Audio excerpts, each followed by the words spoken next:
Hello friends, in the series on the income tax cases, today we will discuss a very important issue in regard to the assessment proceedings under section 147 read with section 148.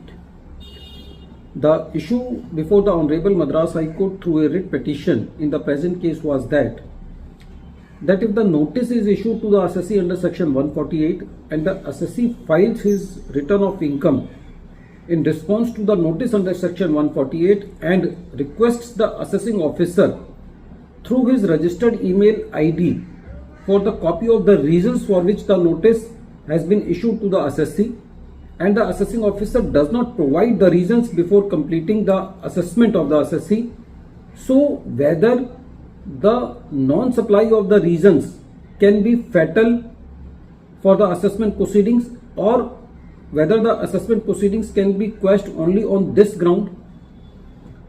This issue has been taken up by the Honorable Madras High Court in the case of S. Jeyammala versus Principal Commissioner of Income Tax and others. This case is reported in 477 ITR at page number 782, and the date of the order is 23rd February 2024.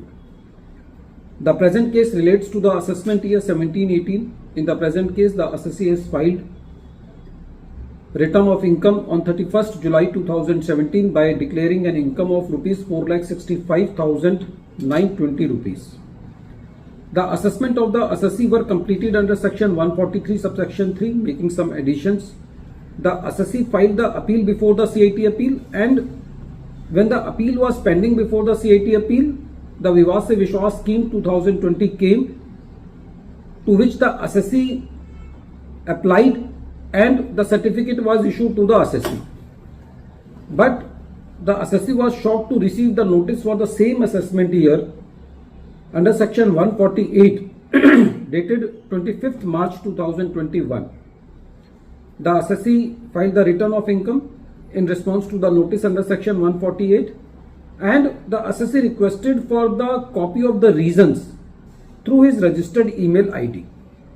But in the present case, the assessee has not requested this copy through the ITBA portal but through the registered email ID. But without providing the copy of reasons to the assessee, the assessing officer completed the assessment under section 147 on 30th March 2022 on best judgment basis. Now the assessee assailed this order in the writ petition in the Madras High Court on the ground that the assessment proceedings are fatal.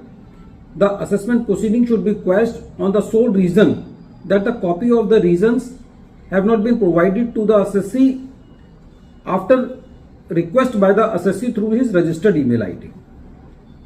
But on the contrary, the revenue was pleading that in the present case, the copy of reasons was not requested through the ITBA portal, so the request didn't came to the AO, so he completed the best judgment assessment.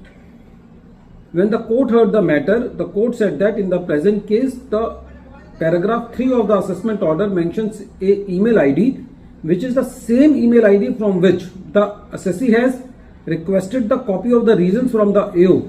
So there was no denying the fact that the assessee has made a request, but after requesting, the assessing officer chose not to provide the copy of the reasons and to complete the assessment in a best judgment assessment. So the court was of the view that according to the Honorable Supreme Court judgment in the case of JK and Driveshaft India Limited versus Income Tax Officer, which is a 2003 judgment and which is reported in 259 ITR at page number 19. According to that judgment, if the assessee files the return of income and request for the copy of the reasons, then it is the duty of the AO to provide the copy of the reasons, and if he does not do so, then it is fatal to the assessment proceedings. The court was also of the view that even before the regime of JK and Driveshaft decision, the AO was bound to supply the copy of the reasons after the request of the assessee after filing the return of income under section 148. So, since from the facts of the case, it was very lucid that the reasons has not been provided to the assessee, so the assessment proceedings deserves to be quashed. At the end of this video, once again, I am repeating the name of the case. The name of the case is S. Jeyammala versus Principal Commissioner of Income Tax and others, and this case is reported in 477 ITR at page number 782, and the date of the judgment is 23rd February 2024. Thank you, friends.